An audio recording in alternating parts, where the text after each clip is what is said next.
हो, या अगोदर तुम्ही शिवसेना उद्धव गटामध्ये होते. का बरं असं झालं की तुम्ही गट सोडून यामध्ये काम करत असताना 80% समाजसेवा, 20% राजकारण. समाजकारणामध्ये तुम्ही कोणकोणते कामं केले आहेत? का तुम्ही हे जे समाज कामं करत आहात, तर त्याच्यामध्ये कोणती ट्रस्ट आहे तुमची? सामाजिक काम माझ्या वडिलांपासून चालू होतं. सिंधी कुटुंबामध्ये किसानसाठी आपली बँक कोणती योजना आहे? योजना कसं असते, अशी कोणती 3 गोष्ट आहे, जर तुम्हाला म्हटलं की बँकेमध्ये चेंज करायचं तर तुम्ही करा? सर्वात पहिले ऍडमिनिस्ट्रेशन. जेव्हा एक माणूस फास्ट ग्रोथ करते तेव्हा त्याला खूप काही अडचण येतात, धमक्या येतात, मारण्याचा प्रयत्न होतात. तर तुमच्यासोबत असं काही झालं आहे का? अशा याच्यामधून मी काम करत असताना अनेक माझ्यावर हल्ले झाले. खरं भाऊ, आता तुम्हाला भीती नाही वाटत? मला कसलीच भीती नाही. काय पुढे जाऊन तुम्ही आमदार किंवा खासदार असं कोणतं इलेक्शन लढणार आहात? बघा, आमदार खासदार हे सगळं जवळ मी पाहिलं. एक स्कॅम झालं होतं, 3 करोडचं काही ट्रान्झॅक्शन होतं फरवरी महिन्यात. बरोबर. तर त्याबद्दल तुम्ही काही सांगू शकता? बघा,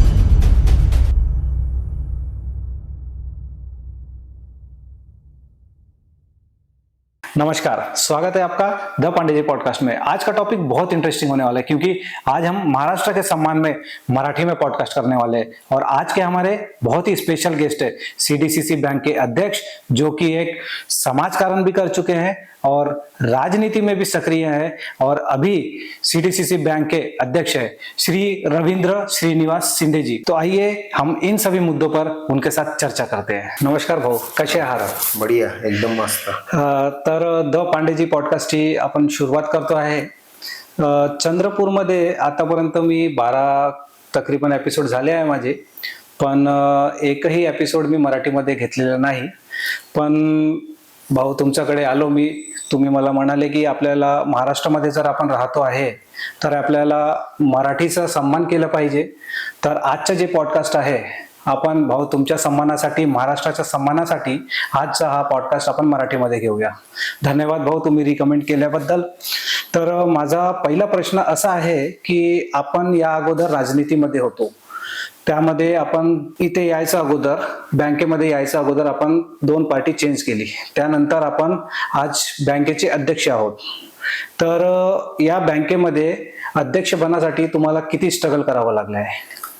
मला बँकेमध्ये अध्यक्ष बनण्यासाठी कोणतंही स्ट्रगल करावं लागलेलं नाही, कारण मी 98 पासून या सहकार क्षेत्रामध्ये काम करत आहे.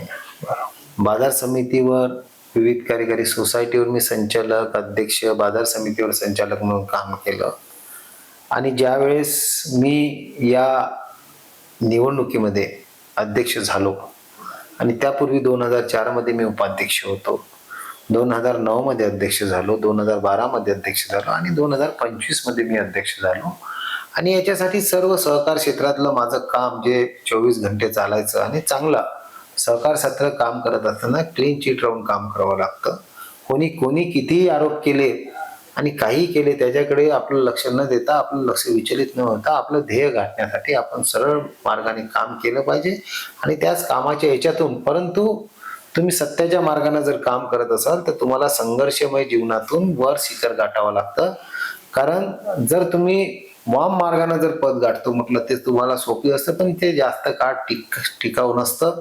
आणि जनता सुद्धा, आणि लोकशाहीमध्ये सुद्धा त्याच्यात जे काही टिकाऊपणा असली पाहिजे ती नसतं. म्हणून जे काही आम्ही करतो आहे हे संघर्षाच्या माध्यमातून आलेलो आहे.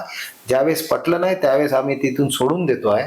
अशा माध्यमातून मी माझं वर्किंग काम फास्ट आहे आणि सगळ्यांना घेऊन चालण्याचं काम केलं. त्याच्यामुळे अध्यक्ष बनण्यासाठी मला कोणता संघर्ष करावा लागला नाही.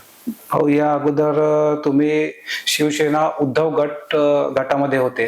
बघा, माझं मूळ घराणं काँग्रेसचं होतं. बरं. आणि माझे काका सुद्धा 78 मध्ये ओर्रा भद्रावती विधानसभेचे आमदार राहिलेले आहेत.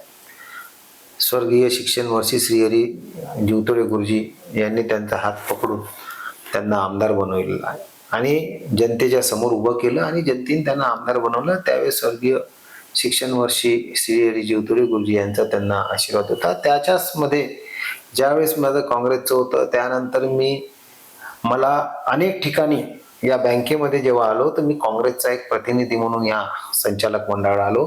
परंतु वरिष्ठ नेत्यांनी त्याच्यामध्ये जे काही तत्व होते त्यांचे मला पटले नाही, आणि त्यावेळेस मी त्याचा विरोध केला आणि तेव्हा मला संरक्षण अजितदादा पवार जेव्हा ते राष्ट्रवादीचे नेते होते त्यांनी दिलं आणि त्यांच्या सहकार्याने मी 2012 मध्ये मग अध्यक्ष झालो.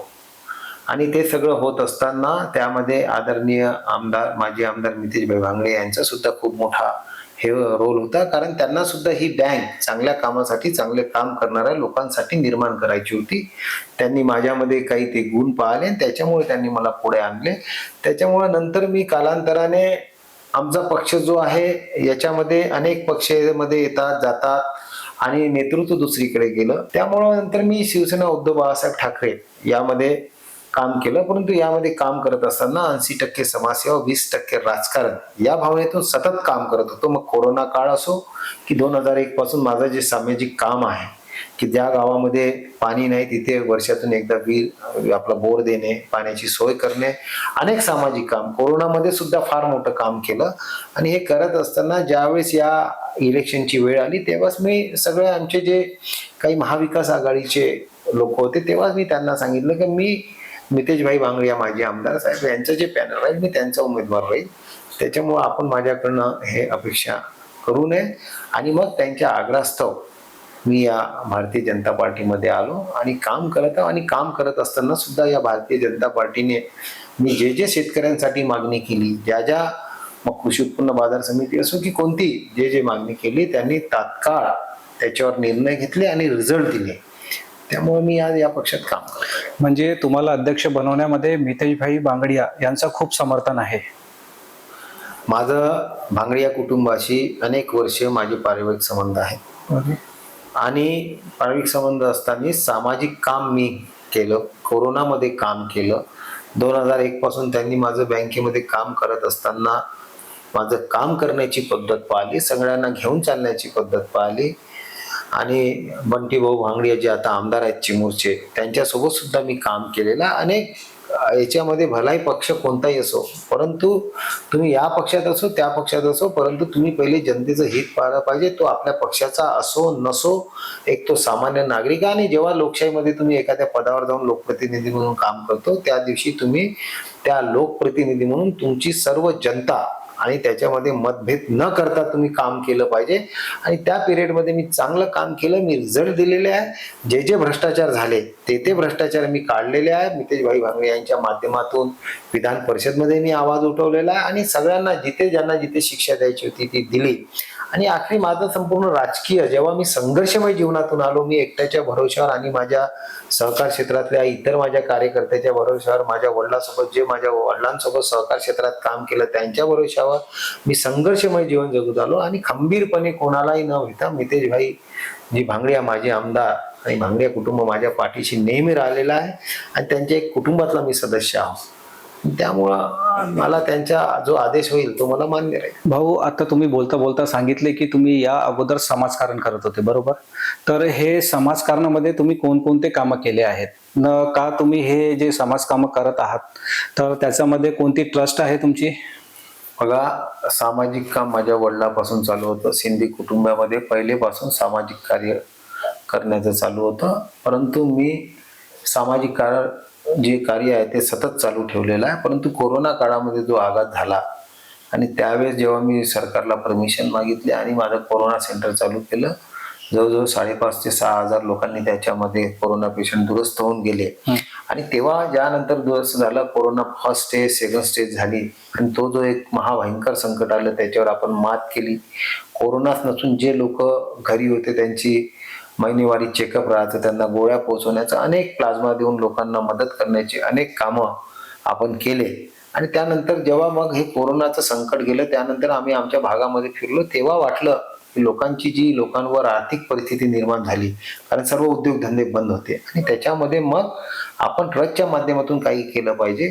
तेव्हा मी त्यावेळेस माझी या वडिलाच्या नावाने स्वर्गीय Shrinivasrao Shinde memorable Ravindra Shinde charitable trust ही धर्मदायक म्हणून रजिस्ट्रेशन केली आणि त्याच्यामध्ये मी माझ्या या 8 योजनांमधून सतत मी काम करत असतो. कोणकोणते 8 योजना आहेत भाऊ ते? त्याच्यामध्ये श्रद्धे बाबा आमटे आरोग्य अभियान आहे, सद्गुरू जगन्नाथ महाराज वेगवेगळे त्याच्यामध्ये प्रवचन असो, मूर्त्या देणे असे, सामाजिक असं असे अनेक कार्यक्रम, शेतकऱ्यांच्या मुलामुलीचे लग्न लावून देणे असेल, मग जिल्हा परिषद शासकीय यांच्यासोबत संपर्क म्हणून ग्राम अभियान चालवणे, अशा अनेक स्वच्छता अभियान चालवणे, असे अनेक कामं या योजनेमधून करतो आहे आम्ही. तिसरी योजना आमची आहे डॉक्टर बाबासाहेब आंबेडकरांच्या नावाने आहे. तिथे कायदेविषयक मार्गदर्शन, ज्यांना वकील नाहीत त्यांना वकील देणे, न्याय देण्याचं सर्व नवीन पिढीला मार्गदर्शन करणं. त्याच्यानंतर आमचे वंदनीय बाळासाहेब ठाकरे यांच्याने विकलांग योजना आहे, सायकल वाटप, चष्मे वाटप, अशा आमच्या या योजना आहे. राष्ट्रसंत तुकडोजी महाराजांच्या आणि अभ्यासिका उभारणं, अब्दुलजी कलाम साहेब यांच्या नावानं जे लोक प्रावीण्य प्राप्त होतात त्यांचा सत्कार, जे लोक बाहेर शिक्षणासाठी जातात त्यांच्या मेसची, हॉस्टेलची व्यवस्था, सिंधुताई सपकाळच्या ताईच्या नावाने जवळजवळ 250 ते 235 मुलं माझ्याकडे शैक्षणिक दत्तक आहेत. आणि त्यानंतरही सुद्धा माझी मना पावडे साहेब जे आमच्या वरोरा विधानसभेचे पहिले आमदार होते आणि त्यांनी चंद्रपूर जिल्हा मध्यवर्ती सहकारी बँकेचं रोपटं लावलं, त्यांच्या नावानं क्रीडा, अशा आमच्या 8 योजना या भागामध्ये आमच्या सतत चालू आहे. आणि जास्त करून आम्हाला सध्या बाबा आमटे आरोग्य अभियान, त्याचप्रमाणे आमची सिंधुताई सपकाळ दत्तक योजना, यात सतत दिवस रात्र आम्ही लोकांची सेवा करण्यासाठी आणि दर महिन्याला 1 ते 2 मुलं माझ्याकडे दत्तक येते. आणि ही संस्था चंद्रपूर जिल्ह्यापुरती नसून पूर्ण भारतामध्ये याचं कार्य आहे. मग कोकणमध्ये असो, पुणे असो, पश्चिम महाराष्ट्र असो, इकडे सुद्धा आपण लोकांना मदत केलेली आहे. तर भाऊ, हे किती लोक तुमच्याकडे आता सध्या दत्तक असेल? माझ्याकडे जवळजवळ आता निश्चित आकडा सांगता नाही, पण तो 235च्या वर, 225च्या वर माझ्याकडे मुले दत्तक आहे. तर भाऊ, हे सगळं काही करताना तुम्हाला खूप काही कष्ट जात असेल? कष्ट जाण्याचं काही नाही. माझ्या आईच्या नावाने व्यवसाय आहे, माझ्या नावाने व्यवसाय आहे. त्यामधून आमचा जो एक फंड असतो तो फंड आम्ही त्याच ट्रस्टमध्ये टाकतो आहे. जे लोक ना वाटतं की आपण याच्यामध्ये काहीतरी केलं पाहिजे, त्याच्यामुळे मी ते सुद्धा त्यामध्ये निधी टाकतात आणि त्याच्यातूनच आम्ही सगळं 24 घंटे स्पॉटवर आम्ही हे घेतो. जसं वन्य प्राण्याचा हमला झाला तेव्हाही त्यांना मदत करतो, कोठा जळला तेव्हाही मदत करतो. अशी कोणतीच गोष्ट नाही आहे की आपण दिलं नाही. सद्गुरू जगन्नाथ महाराजांमध्ये राष्ट्रसंतांच्या पुरुषांच्या मूर्ती देऊन त्या गावामध्ये एक चांगलं जातीभेद निर्मूलनाचं काम, सगळ्यांना एकत्र आणण्याचं काम या योजनेमधून करत असतो. आणि हे करत असताना सगळेजण जेव्हा चांगलं काम केलं तर देवही त्याच्या पाठीशी आणि एक आत्मविश्वासने मानतो आणि त्या निर्मितीमधून आम्ही हे काम करतो. भाऊ, बँक सांभाळणं सोबतच सामाजिक काम करणं तुमच्यासाठी किती कठीण आहे? बघा, बँक आणि सामाजिक काम, बँकिंग व्यवहार असतो बरोबर, आणि बँक सुद्धा एक सामाजिक दायित्वच निवडत आहे. कारण या बँकेचं जे कार्यक्षेत्र आहे चंद्रपूर जिल्हा, आणि याचा जो आत्मा हा शेतकरी आहे. आणि हा शेतकरी आत्मा असल्यामुळे शेतकरीच्या जीवनामध्ये ज्या 3 टायर सिस्टम मधून काम करतो, संस्थेचा सभासद, संस्था आणि बँक, या सिस्टम मधून जेव्हा आपण जातो तेव्हा त्याच्या पिकावर होणारं निसर्ग कोपलं की त्याच्यावर त्याचं दुःखाचं संकट होतं. सरकारकडून, कोणतेही सरकार असो, केंद्र सरकार, राज्य सरकार, सत्ता कोणीही पक्षाची कर्जमाफी आपण नेहमी देत असतो. आणि अशामध्ये त्याला रूपांतर कर्ज करून देणे, त्याला मदत करणे आणि नवीन नवीन स्कीम काढणे. जसं आता आम्ही बँकेमध्ये वंदनीय राष्ट्रसंत तुकडोजी महाराज शेतकरी कल्याण निधी उभारला आणि त्याच्यामधून आम्ही जे आमचे संस्थेचे सभासद आहेत, जे कर्ज घेतात नियमित, त्यांना त्यांच्यासाठी ही योजना काढली. त्यांचं वैद्यकीय बिल जे असेल त्याचे 30%, जास्तीत जास्त 40,000. मग त्याच्यामध्ये आम्ही हिंदू वारसा नाग जो आपला 75(2) आहे त्याच्या कुटुंबाचे आई वडील बहीण भाऊ हे सुद्धा घेतले आहे. वन्य प्राण्याने हमला केला 25,000, 20 पडून हे झालं, त्याच्यामध्ये 10,000, असे अनेक आम्ही हे करतो. आणि ही योजना आता आम्ही विमा पॉलिसीकडे नेण्याच्या तयारीत. अनेक विमा पॉलिसी आमची हे योजना चालू केली आम्ही, तेव्हा अनेक विमा पॉलिसी आमच्याकडे अप्रोच झालेल्या आहे की हा तुमचा सर्व कार्यक्रम हा विमा पॉलिसीमध्ये बसते आहे. त्यावर सुद्धा आमच्या बँकेचे तज्ज्ञ लोक काम करत आहे आणि जसं येईल त्या पद्धतीने आपण काम करू. हो, जेव्हापासून तुम्ही अध्यक्ष बनले आहेत बँकेचे, तेव्हापासून या बँकेमध्ये कोणकोणते चेंजेस आले आहे किंवा तुम्हाला असं वाटते की बँकेमध्ये हे चेंजेस झाले पाहिजे?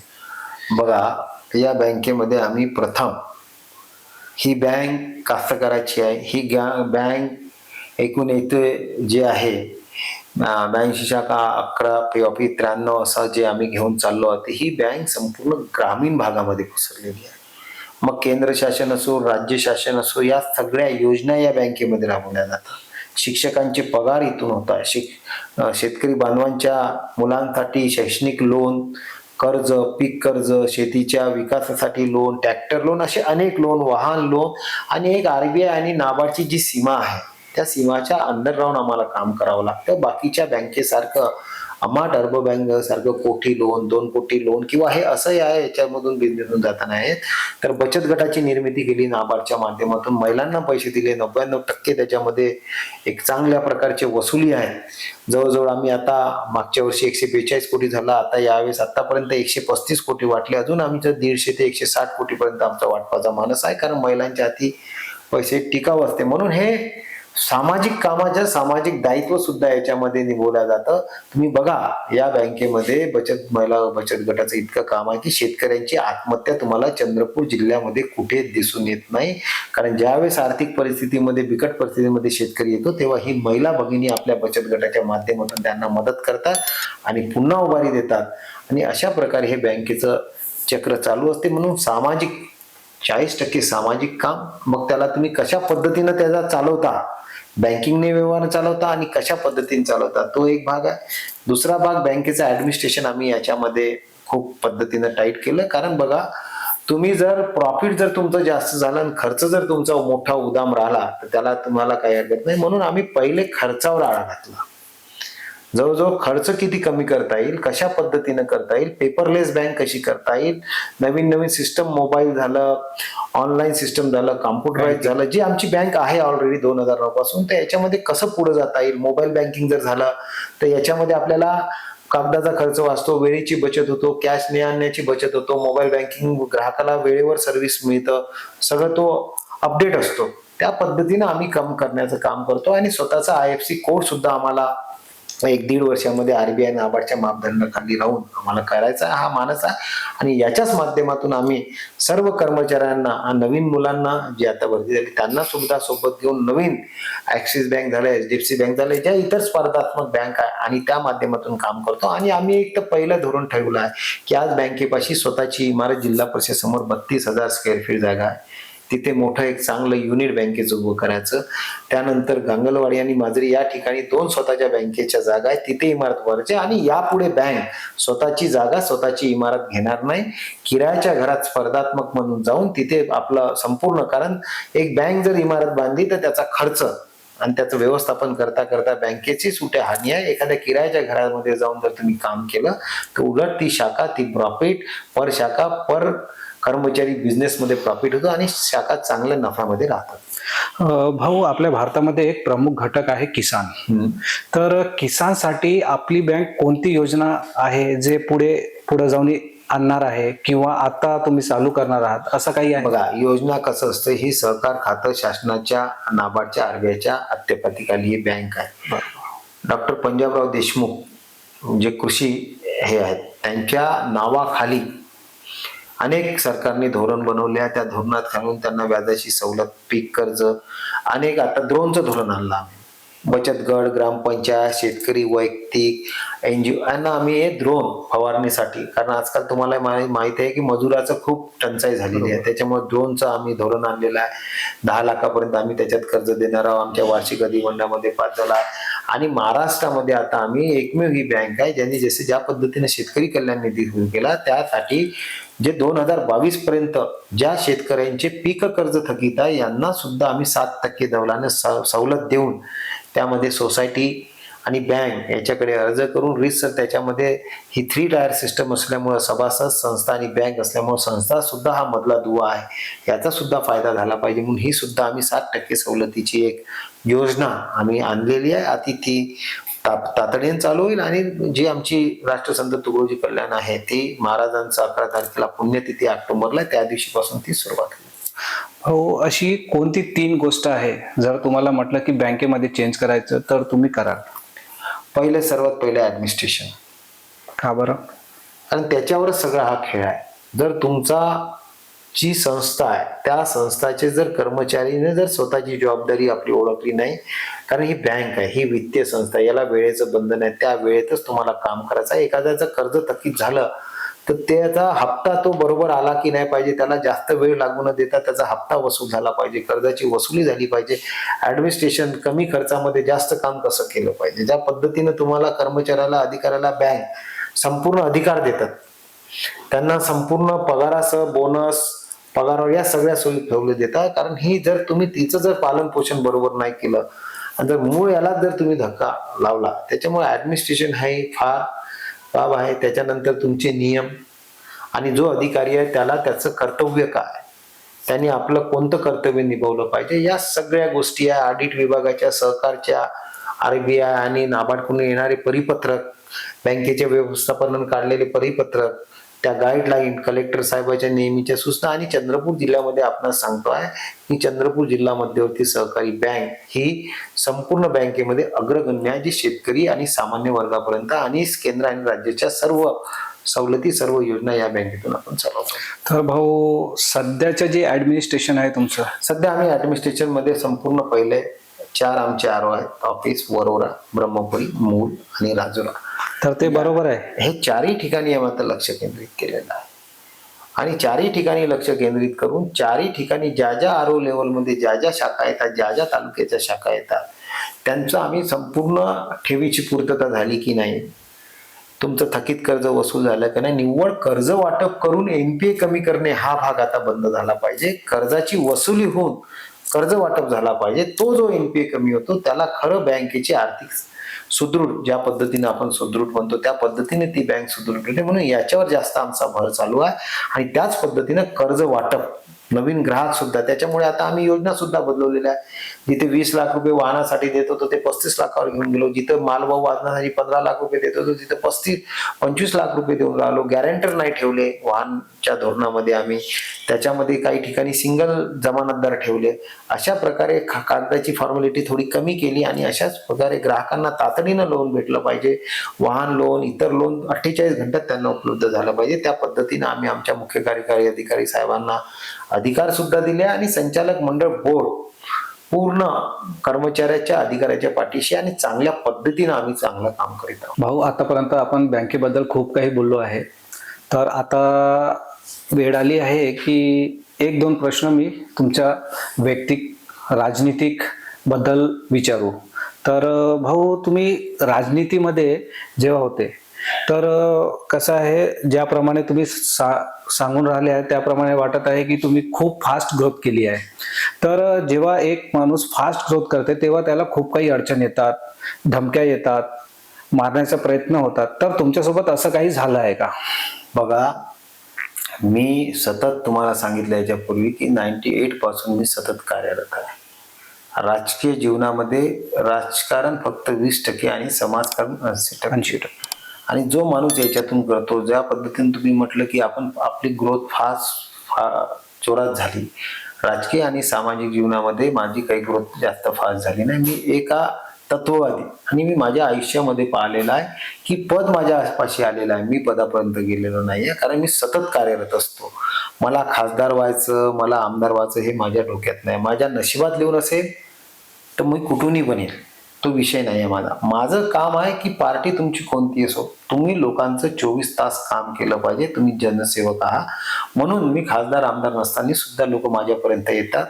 मी त्यांचे काम सतत करत असतो आणि जे खासदार आमदार म्हणून काम करण्यापेक्षा जो सामाजिक क्षेत्रामध्ये सतत काम करत असतो, त्याचं तत्वनिष्ठ आणि त्याच्या चांगल्या याच्यामध्ये मदतीचे हात तुम्ही देत असता, त्याच्यामध्ये अनेक आशीर्वाद तुमच्या पाठीचे असतात. आणि अशा याच्यामधून मी काम करत असताना अनेक माझ्यावर हल्ले झाले. मध्यंतरी कोणी का केलं, कसे झाले हे सगळं जनतेला माहित आहे.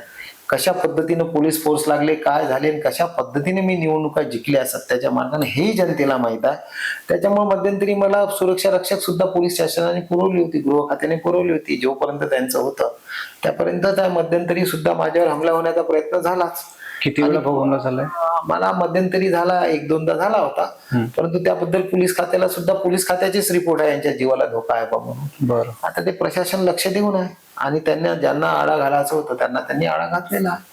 बघू, पुढं सामाजिक जीवनात सतत काम करत असतो आणि मी या माझ्या जीवनामध्ये काम करत असताना माझा सतत ज्या पद्धतीने मी माझा वेळ सामाजिक कार्यासाठी देतो, तसा माझा समाजातील प्रत्येक घटकापर्यंत पोहोचण्यासाठी माझा गाडीमध्ये जास्त फिरण्यामध्ये जास्त वेळ जातो. मला रात्री 2 ते 2:30 वाजता झोपायला आणि मी सारखा फिरत असतो, लोकांच्या सेवेत असतो, येणारे फोन उचलत असतो, जे मिस कॉल मध्ये गेले त्यांना पुन्हा फोन लावत असतो. या सगळ्या गोष्टी चालतात. मी कुठे आहे, कुठे बसतो, कुठे उठतो, काय करतो हे सगळं जगाला माहित आहे, सगळ्या लोकांना माहित आहे, जे जे माझ्या संपर्कात आहे. सगळ्या जो माणूस एकदा माझ्या संपर्कात आला तो आयुष्यभर मला सोडत नाही, कारण माझी वागणूक त्या पद्धतीचे सन्मानपूर्वक वागणे, मोठ्याचा आदर, लहानाचा सन्मान, अशा पद्धतीने मी काम करतो. तर भाऊ आता तुम्हाला भीती नाही वाटत? मला कसलीच भीती नाही. बघा, मी सतत सांगत आहे तुम्हाला, माझ्या हातून लोकांचं चांगलं काम होत आहे. त्याच्यामुळे देवतारी त्याला कोण मारी, जे मन आहे त्या पद्धतीने मी लोकात काम करत असतो.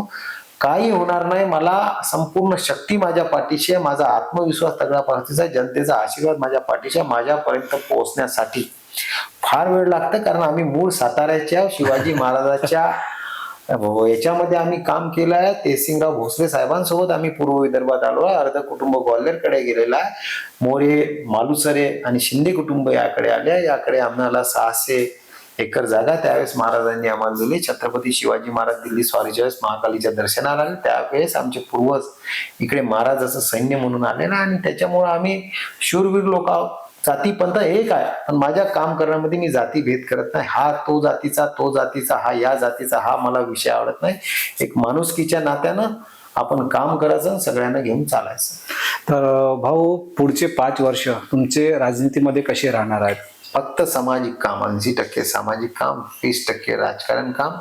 आणि आदरणीय देवेंद्रजी फडणवीस साहेब, आदरणीय कीर्तिकुमारजी भांगडिया, हंसराजजी भैया अहिर, किशोर भाऊ जोरगेवार, माझे छोटे बंधू करंजी देवते, हे सगळे जे आमचं जिल्ह्यामध्ये भाजपाचे सुधीर भाऊ मुनगंटीवार, देवराव, हे जे आमचे लोकप्रतिनिधी आहेत, यांच्यासोबत राहून जेवढी सेवा जनतेची करता येते तेवढी करायची. आणि महाराष्ट्रामध्ये चंद्रपूर जिल्हा मध्यवर्ती बँक ही कशा पद्धतीने 1 नंबरमध्ये आणता येईल आणि यामध्ये आणलेल्या योजना संपूर्ण महाराष्ट्रामध्ये कसं लागू होता येईल, त्या पद्धतीने आपण काम करून आपल्या जिल्ह्याचं नाव, आपलं नाव, आपल्या पक्षाचं नाव मोठं करायचं. भाऊ जर तुम्हाला कोणत्या दुसऱ्या पार्टीची अजून तिकीट देण्यात आली आमदारकीची, तर काय तुम्ही पक्ष? मी पदासाठी या पक्षामध्ये आलो नाही, कारण तुम्ही बघितलं असेल सहकार क्षेत्रामध्ये कोणताच पक्ष राहत नाही. सगळ्यांनी मिळून एकत्र येऊन एखाद्या समान उद्दिष्टासाठी काम करत असतो. आणि एखादी संस्था उभी झाली त्या आणि ही वित्तीय संस्था आहे.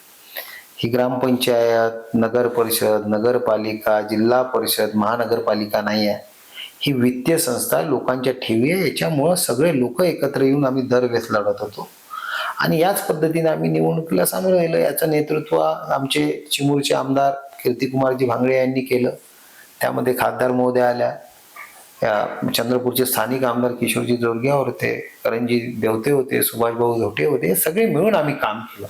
आणि हा तुझा, हा माझा नाही. परंतु जेव्हा रिझल्ट आले आणि रिझल्ट आल्यानंतर त्यावेळेस ज्या ज्या भूमिका आम्ही निभवल्या आणि ज्या ज्या पद्धतीने, यावेळेस तुम्ही आमचे डायरेक्टर बघा, सगळे चांगले सहकार क्षेत्रात काम केलेले, वित्तीय संस्था काम केलेले, चांगल्या शिक्षणाचे आणि चांगल्या पद्धती सगळे लोक आमचे, जुनेही चांगले होते असं मी म्हणत नाही, जुन्याला दोष देत नाही, पण ते सगळे नवीन विचाराचं नवीन बोर्ड इथे आलेला आहे. जुन्या लोकांचा अनुभव आणि नवीन येणाऱ्या पिढीची काम करण्याची तत्परता हे घेऊन हे बोर्ड समोर आलं. आणि त्यावेळेसच रिझल्टच्या दिवशी मी म्हटलं होतं की या बँकेचा अध्यक्ष अविरोध होणार म्हणजे होणार.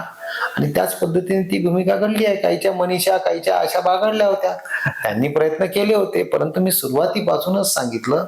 आणि सुरुवातीपासूनच ज्या दिवस आमचे पॅनलचे मुख्य प्रमुख कीर्तिकुमार आमचे भांगडियाजी जे होते, त्यांनी पहिलेच सांगितलं होतं की या बँकेचा होणारा अध्यक्ष हे रवी शिंदे राहणार. आणि त्यांनी डिक्लेअर केलं होतं. आणि सगळ्या समोर 6-10 मिटिंग झाल्या, त्यांच्या समोरही डिक्लेअर केलं होतं. आणि मला असलेला अनुभव, माझं कायद्याचं ज्ञान आणि तत्पर मध्यंतरी मी बँकेचा राजीनामा दिलाय. काही तत्व मला पटले नाही, कारण जुने अध्यक्ष चांगल्या पद्धतीने या बँकेत काम करत होते, पण त्यांनाही सुद्धा अनेक त्रास व्हायला लागला. अनेक संचालक त्यांच्या याच्यावर आपल्या स्वार्थासाठी येत होते. ते सगळं मला पाहणं नाही झालं. त्याच्यामुळे मी माझा राजीनामा देऊन या बँकेतून मोकळा झालो. परंतु या बँकेवर अनेक आरोप झाले. बघा, तुम्ही कोणतेही आरोप करा, पण त्याला सिद्ध तर करा. कारण या बँकेची वित्तीय संस्था असल्यामुळे RBI, सहकार खातं, नाबार्ड यांचे ऑडिट होत असतात. त्या ऑडिटमध्ये होतात. ओबीसी मध्ये सुद्धा या बँकेवर आरोप झाला. तेव्हा तर मी संचालक नव्हतो. मी माझे ऐकण्यात आलं आहे की एक स्कॅम झालं होतं, 3 करोडचं काही ट्रान्झॅक्शन होतं फरवरी महिन्यात.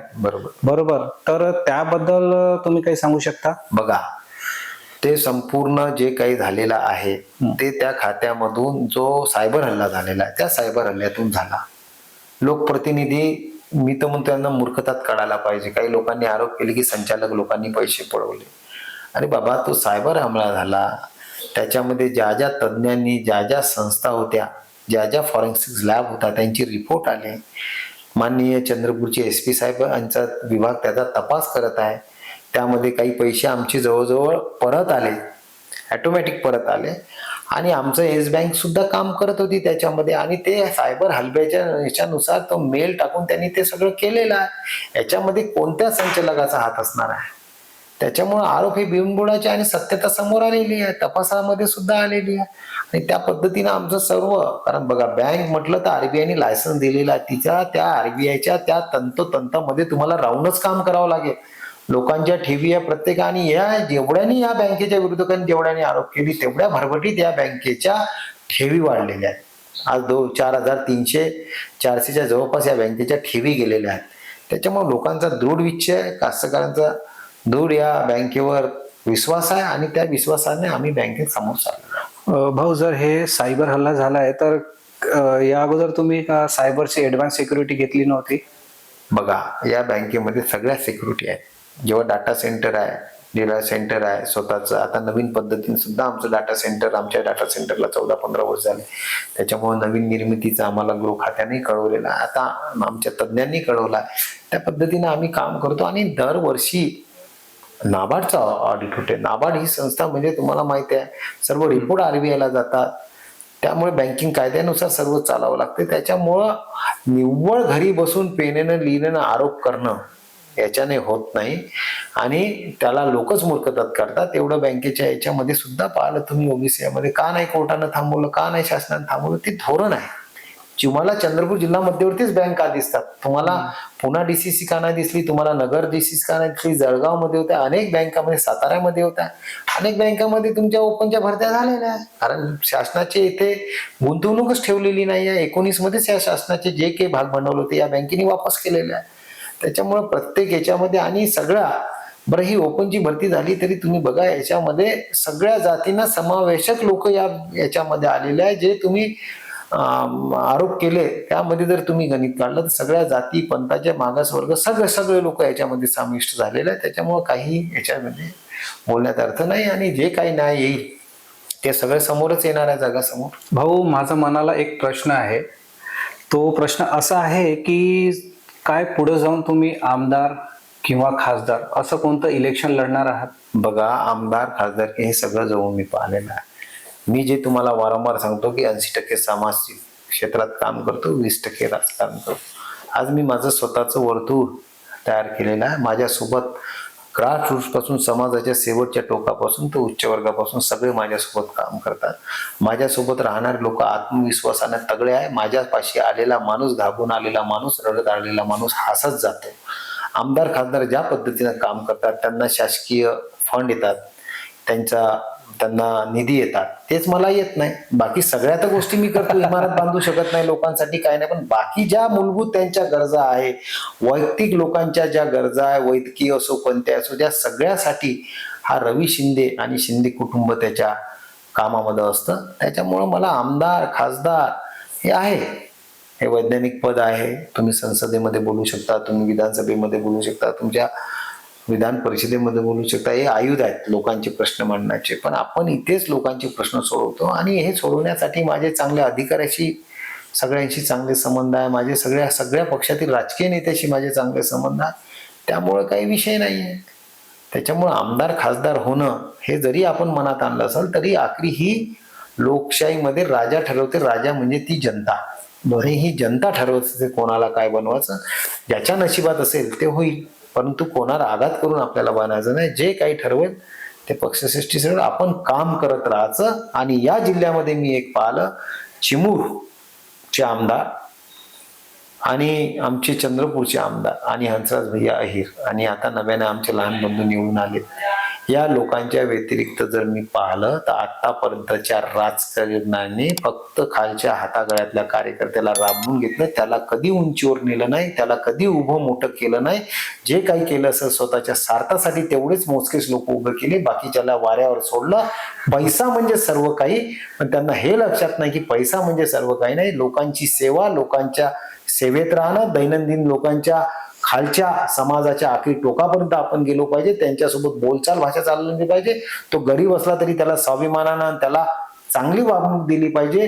निव्वळ तुम्ही घरी असून घरी नाही म्हणणार आणि ज्यानं दिवस रात्र तुमच्यासाठी मेहनत केली आणि त्याची जेव्हा लढाई आली तर तुला किती पैसे आहेत, तू किती लावू शकतो असे विसरणारे जर लोक असतील तर अशा नेत्याचं राजकीय जीवन लवकर संपुष्टात येते. आणि आम्ही हे सगळे लोक त्याच्यातले नाही. आम्ही लोक मोठे केले, आमच्यासोबत राहणारे लोक मोठे केले, सगळ्या गोष्टीतून त्याच्या पाठीशी उभं राहिलो आणि सतत कार्य करत राहिलेलं. त्याच्यामुळे आमदार आणि खासदार यामध्ये काही विषय. भाऊ, भविष्यात तुमचे नवीन कोणते योजना आहेत? बघा, योजनामध्ये तर मी सर्वात पहिले जी आमची बंद पडलेली योजना होती शेतकरी कल्याण, ती वंदनीय राष्ट्रसंत तुकडोजी महाराज शेतकरी कल्याण योजना, त्याच्यामध्ये ज्या काही आमच्या विभागीय सहनिबंधकांनी आम्हाला मार्गदर्शन दिलं त्या पद्धतीनं आम्ही ते केलं. कारण ही सर्व जे संचालक मंडळ याला सहाय्यता आहे आणि या सहाय्यता सर्व नियम आणि तत्व आणि कायदे याच्यामध्ये बसून करावं लागते. त्या पद्धतीने ही योजना आम्ही अंमलात आणली. दुसरी, ज्यांना पीक कर्जामध्ये एक रकमी परतफेड योजनेमध्ये ज्याचा सहभाग कोण्याच बँकेने चालू नाही केला, ती या बँकेने चालू केला. जे थकीत कर्जदार आहे, पीक कर्जवाले, त्यांना सुद्धा आम्ही 1 कर्मिलाच्या 7% व्याजाची सूट देऊन करत आहोत. ड्रोन्स आणलं आणि आमचे जे किचकट जे आमची कर्ज प्रणाली होती तिला अजून सुलभ आणि चांगल्या पद्धतीनं तात्कालीन लोकांना लोन भेटलं पाहिजे. बचत गटामध्ये या बँकेचं महाराष्ट्रामध्ये चांगलं काम आहे. साधा आदरणीय स्वर्गीय आमचे बाबासाहेब आसाळे सहकार मंच याच्या माध्यमातून आम्ही पटकवलेला आहे. त्याच्यामध्ये सुद्धा बचत गटामध्ये जे काही आमचे शाखा लेवलवर 2 लाखाचे होते ते 3 लाखाचे अधिकार दिले, आरू लेवलवर 4 लाखाचे दिले आणि 5 लाखाच्या पर्यंत आमचं मॉर्गेज आम्ही लोन देत होतो. आता ते 7 लाख रुपयापर्यंत केलं. 7 लाखाच्या वर मॉर्गेज लोन देऊ. या सगळ्या नाबार्डने वेगवेगळे जे प्रोजेक्ट आम्हाला दिले ते करण्याचं काम करतो, जेणेकरून महिलाचा आर्थिक स्तर वाढला पाहिजे. अशा अनेक योजना, शैक्षणिक मध्ये असो, असे अनेक कामं ज्या नाबार्ड आम्हाला त्याच्यामध्ये अभ्यासात म्हणते तर त्या पद्धतीने दृढ निश्चय घेऊन बँकिंग ऍक्ट नुसार आणि उपविधी बँकेच्या सहकार कायदा याच्यानुसार आम्हाला वेळोवेळी जावं लागतं आणि त्या पद्धतीने आम्ही करू. आमचं लक्ष आहे ज्या पद्धतीने 84 कोटी झाला, आता 125 कोटी भविष्यात आम्ही 26 मध्ये प्रॉफिट राहू, हा आम्ही प्लॅन बनवलेला आहे. आणि बँकेच्या चांगल्या विकासात्मक योजना आणि चांगल्या याच्यामध्ये आणि माननीय जिल्हाधिकारी साहेब सुद्धा या बँकेचं चांगलं काम आहे, उत्कृष्ट काम आहे. त्यांना जो आढावा घेतात, कारण संपूर्ण जिल्ह्यातील बँकेचे अध्यक्ष हे जिल्हाधिकारी असतात, ते सुद्धा सामान्य लोकांपर्यंत बँक योजना पोहोचते आहे की नाही. त्यामुळे चंद्रपूर जिल्हा मध्यवर्ती बँक ही अव्वल आहे. 88,000 लोकांना 808 कोटीच्या जवळपास पीक कर्ज या बँकेने वाटप केलेलं आहे. त्यामध्ये जास्तीत जास्त रक्कम ही ओन फंड स्वतःची बँकेची आहे. त्याच्यामुळे बँक ही सदृढ आहे आणि अनेक योजना आम्ही समोर आणू. फक्त याच्यामध्ये कायद्याच्या प्रोसेसमध्ये बसावं लागते आणि हे सगळं करण्यासाठी आमच्या या बँकेचं ज्यांच्या मार्गदर्शन नेतृत्वाला हंसराज भैया आहे, मान्य चिमूरची कीर्तिकुमारजी भांगडिया, किशोरजी जोळकर, आमचे बंधू करंजी देवते आणि माझं संपूर्ण संचालक मंडळ, त्यामध्ये अनेक इकडे वेगवेगळ्या पक्षाचे लोक आहेत, ते सुद्धा एकनिष्ठ पाठीशी आहे आणि त्यांच्या सगळ्याच्या सहकार्यामुळे आम्ही हे करू शकतो आणि कायद्याच्या अधीन राहून आम्ही हे काम करू. धन्यवाद भाऊ, तुम्ही द पांडेजी पॉडकास्टला आपलं अति महत्त्व वेळ दिल्याबद्दल.